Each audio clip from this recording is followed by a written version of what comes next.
You know who it is, the horror flick digger did Super 6 Big Mitch. And I'm kicking in those with those 3 O's.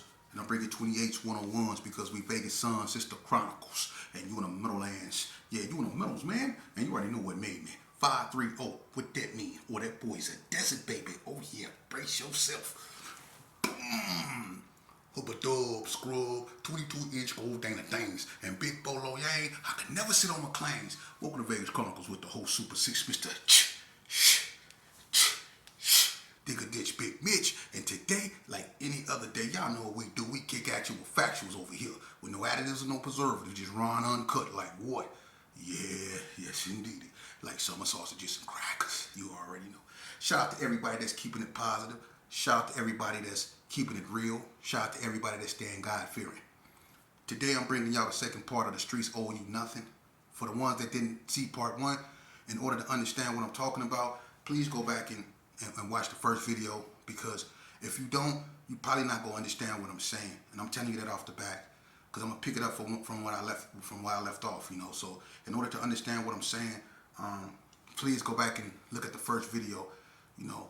But picking up from where I left off, I believe when I left off, and it was about the guy that got into it with his homeboys that relocated and ended up getting into it with this California girl from Oakland. And in order to understand what was going on with that, please go look at the first video. But check this out. Now, it's a white girl come over his house, right?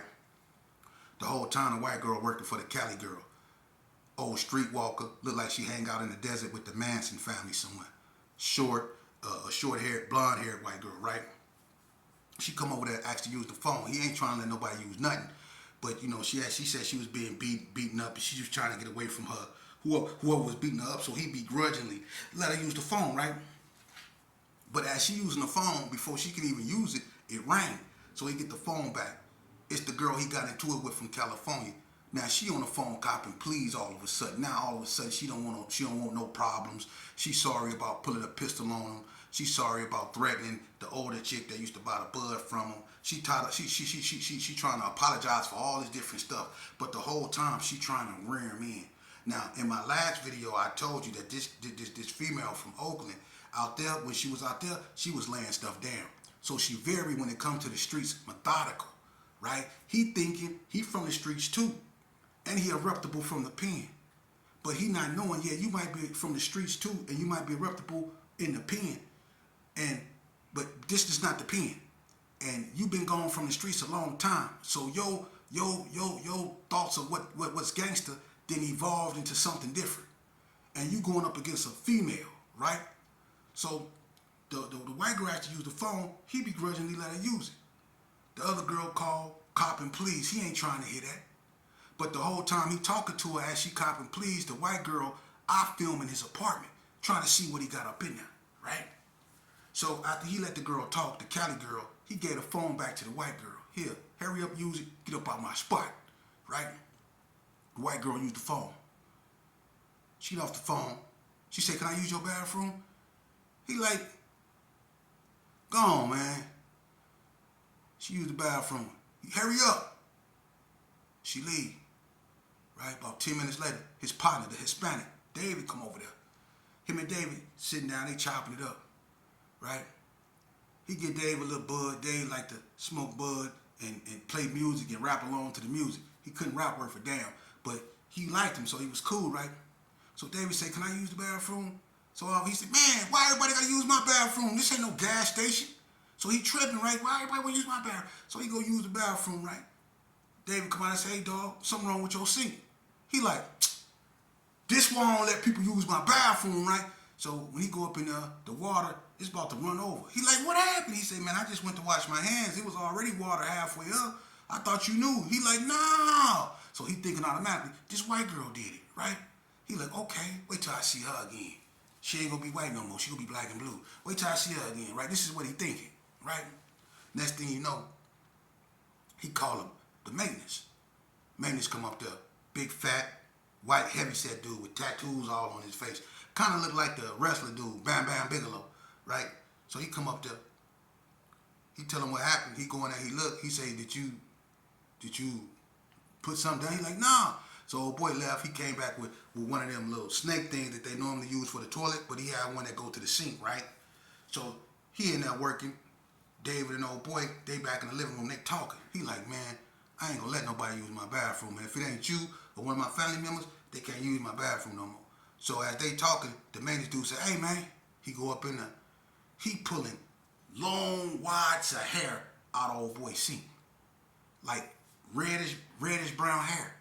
And it's a gang of it. So he was like, man, did somebody stuff this down? He like, no, ain't nobody with no hair like that. And he thinking, who been in my bathroom? Now he like, the white girl couldn't have done that because even though this white girl hair, her hair short and blonde.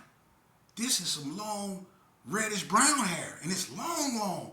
And it was so much of it, he had to put it in a bucket. Right? So he's like, man, what the hell going on now? So old boy, he get the hair. He was cool. He said, man, be careful. He was like, yeah. So old boy left. Now he's standing there dumbfounded like, how somebody put some hair in my sink? Where'd that come from? Like, it's throwing him off. So in the first video, I told y'all about that female, that one of the Crip brothers. It was 2 Crips. Go to the first video. It explains all that. She came over there with a blue duffel bag. And she left it there, right? So after maintenance left, and he was talking to David, he keyed in on the duffel bag that's been in his house. She was supposed to have come back and got it, but she never did. So he keyed in on the bag. He said, hey, grab that bag, man. So the Hispanic boy go over there and get the bag. He bring it over there. He unzip it. The whole house started to reek like it was a unalive dog up in that bag. It stunk so bad, right? So he's like, man, what is that? So when the Hispanic boy go in the bag, it's some pants up in there. It's actually 2 pair, but they stuffed inside each other. Like somebody put on a pair of pants, then put on a pair of pants over it. It's 2 pair of pants in one, right? But the front of it, all the way down to the knee part, is drenched in blood. It's blood everywhere, right? And it got so hard that the pants is like hard, right? So, and there's some wire cutters in there and some binoculars, right? So the smell was so bad, old boy trippy, like, man, get this out my house, get this out my house. So the Hispanic boy took the whole bag, went down there, threw it in the garbage, right? So old boy had to come out. He like, man, what the hell? Because the smell was so foul, right? It just reeked of unalivement. It just stunk, right? So when the Hispanic boy come back up the stairs, he say, bro, you probably need to check your spot, man. He like, yeah. So they go in there, they searching everything. They don't find nothing. They key in on the bathroom. They go up in there, they don't find nothing. They go behind the toilet, lifted the toilet top up, nothing. They go up under the sink, they go up under the sink in the cabinet, right? They got the cabinet up under the sink where you keep your bleach, your toilet paper, whatever. They go up under there, the same smell come off from up under there. It's reeking, it stink. He like, what's that? They move the bleach and the toilet paper. It's a big ball of bloody toilet paper in a ball about that. It was looked like a cantaloupe, but it was a ball of just bloody toilet paper. Like a ball of it, just blood and toilet paper, and it got real hard. Ain't no telling how long it's been up under that. So he like, who put this under my sink? Now remember, the girl with the duffel bag that came over his house, before she left, the one that initially left that duffel bag, she said, can I use your bathroom? If you go back to the video, the first video, you understand, right? She had the Steve Harvey limited edition watch, but old boy wouldn't take it, right? So she the one left that bag. So now he thinking about her, right? Like, okay. So now he mad at the Crip dude that brought her over there. So he can't wait to run into him, right? So about 2-3 days go by, he mad, right? He ain't even thinking about his homeboys no more. He on what's going on over there. So about 3-4 days go by, he run into the Crip boy that brought the girl over there. He trip out on him. Talking about, man, how you gonna leave? How you gonna let a girl leave that had this bloody whoop up in there? He like, man, I didn't know nothing about that. So old boy was about to smash him. But old boy was pleading his case like, man, I didn't know nothing about that. The girl went to jail. She was trying to steal. They called her. She went to jail. That's probably why she ain't came back and got the bag. So to him, that kind of made sense. Okay, well, if she in jail, I could see why she ain't came and got the bag. But he like, what's all the bloody pants and all these? Like, man, I don't know. I don't know nothing about that, man. So he like, he gave him a pass. So old boy, he like, man, I wouldn't do you like that, man. We from Vegas, man. You know, we ain't on that, man. I'm with you. You know, it's Vegas. So old boy kind of like he don't want to be around him, but he gave him a pass. But old boy followed him home. So when they get to his spot, old boy still copping pleas. He basically through with it, but the other Crip dude, he's still copping pleas, right? So as they chopping it up, that same white girl came over there with the short blonde hair. But this time, her and the Crip dude get to talking. They know each other. He didn't even know that. So he like, oh, you know her? He like, yeah, her name Luann. Like, okay, Luann, huh? So old boy think, okay, now I know your name. Okay, so they chopping it up, they giggling.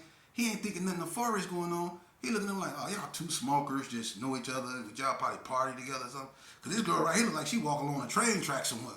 You know, so they was like kicking it, so he wasn't paying no attention. Then old boy, the Crip, say, hey, I'm finna go to the store. You want a beer? He like, nah, I don't want nothing. He ain't offer the girl nothing, so he left.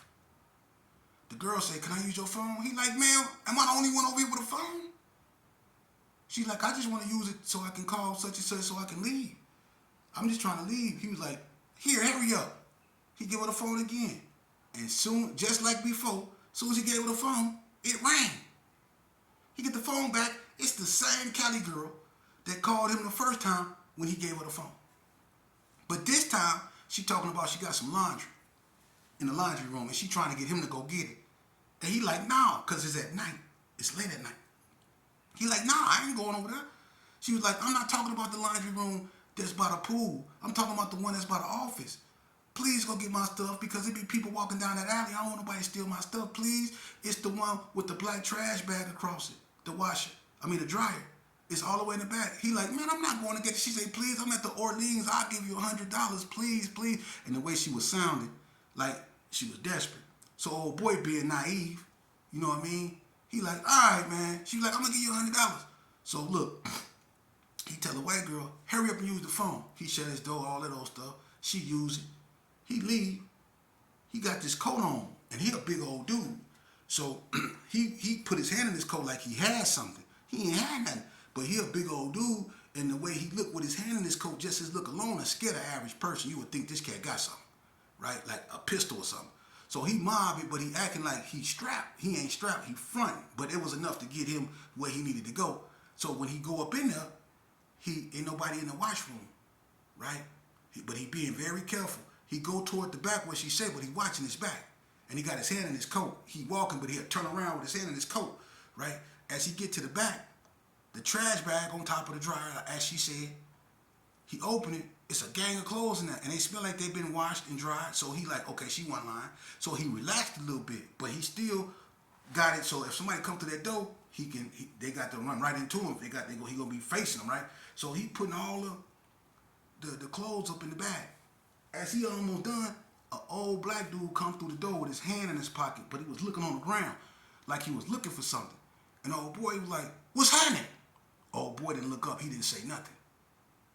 He said, what's happening? And so he stuck his hand back in his coat like he had something. And then old boy looked up. When he looked up and he seen he had his hand in his coat, old boy kind of he stiffened up like he like, whoa. And he like, no, ain't no whoa. Come here. What you doing? What you want, homie? And he was like, nah, man, didn't such and such tell you to come get him? He was like, why you didn't come get him then? If you know I was supposed to come get him. And he was just trying to get up on dude. And once he got up on him good enough, he snatched him and put him in a chokehold. But he had him facing that way. So he had him by his throat and he was walking back with him. And he was anything come through that door, you go get it. And he was lifting him up off his feet. Trying to, he was choking him. He was lifting him up and he was bringing him backwards where the clothes was. And he told me, he said, grab the clothes. Grab the clothes. Anything come through that door, you get it. You getting it from the front and you getting it from the back. Grab the clothes. So old boy grabbed the clothes, right? And he made him put the clothes in front of him. What he was trying to do was make him put everything he could in front of him because he just could swear somebody was finna come through that door. And he was telling old boy, if anything come through this door, it's gonna hit you and I'm gonna get you from the back. He cussing them out, telling him, shut up, lifting them up, choking him a little bit so he can't breathe. Trying to make him just give up. Don't struggle, don't do nothing. Breathe easy, boy. Breathe easy. So he bringing him up out of there, right? Took him upstairs, right? Get him in front of the door. He said, tell your girl, come get her clothes, all right? Tell her to come get her clothes, right? So he let him go, right? Old boy leave, right? Gone, right? So, whole time that he was on the phone with the girl when she was begging him to go get the clothes, right? Remember she was begging him to go get the clothes? See, that white girl was in his house, and when he stepped out on a porch, when she was telling him to go get her clothes, the white girl, he was drinking some orange juice. She put some in it. He didn't even know it. So when he brought old boy back to his house, and he went up in there, he was mad. He had her clothes, and he thinking, yeah, I got her now. She got to come get her clothes, and that's when he was going to do what he needed to do. So he's sitting, he mad, he rocking back and forth. He picked that orange juice up, not knowing that that girl put something in it, the white girl, right? He's drinking it. He drinking it. He not knowing that stuff she put in there is the same stuff that they be knocking them females out with when they be doing, you know. But he was a big dude, so the stuff that they put in there, it wasn't enough, or he didn't drink enough of it to knock him down because he was a real big old guy. So it took a lot of that stuff to really do some damage. But it started to take its toll because an hour went by and his stomach started to get hot. He started to foam up in the corner of his mouth. You know, he started to feel drowsy, but he wasn't tired. He was mad. He knew he wasn't tired. So he sat on the couch and he started to doze off, and he'll wake up and he'd wonder what happened. So he look around and he'll doze off. The second time he jumped up and he walked to the door and he tried to get some fresh air. It wasn't working. So he shut his door, he sat back down, and he drank some more of that stuff. Not knowing the more he drank, the more damage he was doing to himself. He was poisoning his own self, right? Next thing you know, it was a knock on the door. So he get up, he kind of weak, he discombobulated, but he coherent enough to answer the door. He looked out the curtain. It's this tall, skinny dude, right? So he opened the door. He didn't want the dude to know he was sick or wasn't feeling too well, so he said, "What's up?" He said it aggressive. Old boy was like, "What's happening, man? I heard you stayed over here." He was acting like he knew the dude. And he was like, "Who are you?" He said, "My name's Scott. We was in the joint together, man. I used to run with the B-Dogs." So he started naming all the reputable, the bloods, right? And every blood he named, old boy knew him. So he was like, "Oh, okay. We had to be locked up together. I just probably didn't pay attention to you or something. But you know everybody that I know, and I'm cool with everybody you name it." So he kind of put his guard down, but he was still feeling sick. So he thought he had an ally per se over there, because he was naming all the real B-Dogs there. He was like, okay. So he kind of let old boy in. He was sitting by the door at the table. So he was telling old boy, "Man, my stomach don't feel good." He was like, "Man, you probably need to drink something, man." You know what I'm saying? So he's like, yeah. He's like, "You know, drink your orange juice." So he drinking his orange juice. But when he took that big squig, his stomach knotted up. He's like, "Ah!" And he got up and he started walking toward the door. And the old boy was looking at him like, "You all right?" And he's like, "Nah." And then he went to the door real fast and he opened it up. And when he opened the door up, he stepped out. And the property manager, his name was Brett. Little short, weird Forrest Gump looking white boy, right? But he was walking around with a clipboard. And he was going to everybody's door, which was unusual because he never did it at night. He never did that at night. But he was going around everybody's door that was on his clipboard. He was knocking on their door for whatever reason. And when the old boy came out, he was like 2 doors down from him. And when he seen him, he said, "You okay?" Old boy was like shaking his head like, "Nah." And he went to the balcony. He looked over. When he looked over the balcony, sweat just drenched everywhere. And his mouth started to foam up. And his throat started to foam up. And he couldn't talk because bubbles started to. And he was like he had to puke, but he couldn't. Right? So the dude that was in his house, Scott, he came out. And right when the property manager seen him, he said, "You, what you doing over here? Didn't I 86 you?" So they started getting into it. And next thing you know, the boy Scott say, "I'm over here with my partner." And he tried to put his arm around dude, and dude like swung like moo. And then that's when the foam started coming out his nose and his mouth, and he was like, "What?" And he just started tripping. He started screaming. He started ripping his clothes off. He started swinging. He started tripping because whatever was in that orange juice, it was starting to really mess with him now, right? So he just started going ham, right? He was going ham, screaming. Everybody started coming out their house. And now the cat out the bag, because whatever they gave him, it didn't knock him out. It only made him trip out. Now the ambulance on their way, Metro on their way, you know, and the female, the older one that he used to sell the bud to, she came down there. She the one that was helping him because the property manager and old boy was basically about to get in the fight. They was tripping. He was trying to get away because now the ambulance coming and all the police coming, right? Make a long story short, they ended up taking old boy to the hospital. They had to strap him down and everything because whatever they put in him, it had him messed up. Messed up. Even the doctor said, you know, he didn't know what he was doing. He was like, I wasn't doing nothing. And he's like, well, he showed him. It was called polysubstance or something.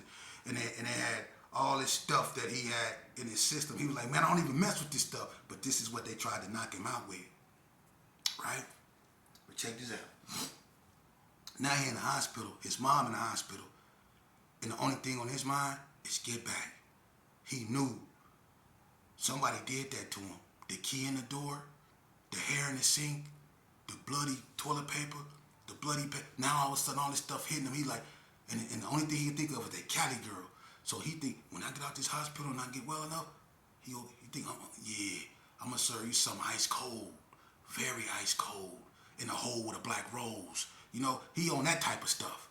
You know, so next thing you know, he get out the hospital. His mom's take him home. When he get home, first person come over there, it's his Hispanic partner, David, right? He asking him what happened. He wasn't there. He was with his grandmama when that stuff went down, or David would have watched the spot. So he asking old boy what happened. Old boy don't really want to talk because his mom's there. His mom's putting up the little food that he had got before he came home, right? So what ended up happening is the mama, he told her, go on and leave. She left. She got in her car, rode up the alley. She was gone. Now, David over there. The whole time David was over there, in the first video I told y'all how old boy found a key in his door when he was in the shower. See, that's what they was doing around there. They knew how to go get the key from the lobby. It was a female that worked in the lobby that the Cali girl had under her thumb. And she can get a key to any room over there, right? They went and got a key to David's apartment. So when he came over old boy house, they went in his. And he didn't even know it. So while he was over old boy house helping him put his groceries up, talking to him, they was in his house waiting on him, right? So after a while, the Crip boy that went and got the bill that never came back, he come over there acting like he was concerned, right? David didn't like that dude. So when he came over there, David told old boy, hey dog, you all right? He was like, yeah. He said, I'll be back. He left. The Crip dude, he said, what's happening? Old boy ain't really trying to talk to him. He like, I don't know. He got revenge on his mind. He just laying on the couch, laid back with his head just staring at the Crip dude. If only if that Crip dude knew what was going through his mind, he wouldn't have been in that house. But as he was standing there looking at the Crip dude, you heard a bow, sound like a muffled firecracker, like a bah. So old boy, he kind of tried to get up, but he was kind of weak. Like, what was that? And he tried to walk to the door, but the Crip dude, he got up first, and he was standing in the doorway. So when old boy come to the door, he like, move, like pushed him out the way, because it was like he was trying to semi-block him. So when he come outside, it was like nothing. It was like everybody was normal. So he was like, So he went back and he sat back down. He still was too weak, right? So he didn't want to be around the Crip dude, so he told the Crip dude, hey, go tell David. I said, come here. The Crip dude said, I'll knock on his door. So he went down there, about 10 minutes passed, didn't nobody come. It was this little white dude named Gizmo, used to go to the store for him. He came over there, checking on him. He said, hey Gizmo, go down there, check on David. Tell him I said, come here. He go down there and knock on the door. He come back, ain't nobody answer. He like, damn. If he would have left, he would have had to pass by my door.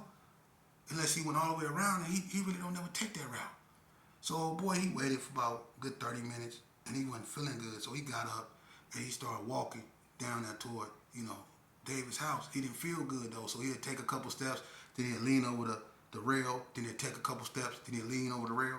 So when he finally get to David's house, he get the banging on the door. Don't nobody answer. And he just like, man, son, he's sick. And he's like, man, something don't feel right. He just left my spot. Like, something don't feel right? So he get the bam, and he bam real hard. Nobody answer. So he called the front desk, the lobby. He said, hey man, I need y'all to come check on my partner. And they was like, what partner? And he started talking to her, you know, and he started getting mad because they was asking him a lot of questions. He was like, man, my partner just left my house about almost an hour ago, and I had like 4 people go knock on his door, and, you know, and he went out the door. They say, well, maybe he left. I was like, if he would have left, he would have had to walk by my building. He'd take this route all the time because he always check on him. So they hesitantly sent security, and it was this dude named Tom. He was security. He come up there, and he had these big old wop ply looking things, and he was like, so you want us to do a health and welfare check on your friend? And he was like, I was like, yeah. He was like, when the last time you seen him? And I told him, you know, old boy told him everything. Excuse me. I said, I told him. I meant to say, old boy told him. Excuse me. It wasn't me, okay? So, but anyway, old boy told him, now, it's about an hour ago. So, the security guard, he said, all right, take the wild pliers, he put them at the bottom of the door. Boom! Bust the door open, right? He go up in there. Old boy still living on the rail. He's still weak. He still got the hospital thing around his wrist and everything. He weak. So when the security go up in there, old boy going in there behind him. Security come right back out. He said, don't touch nothing. It's a crime scene, right? So when he come out, old boy went up in there, and his partner David, it was all bad. But see, what happened was, when the security initially tried to get up in there, he noticed that someone's lodged in his lock. Now, remember I told y'all that they were sticking keys in the doors, getting in people's house? Well, whoever was in David's house, and whatever happened to him, when they left, they broke the key off in the door. Because when security first came up there, he tried to, you know, look with the flashlight all in the seam of the door, and he looked in the lock and he seen someone was lodged in it. That's why he used those big old things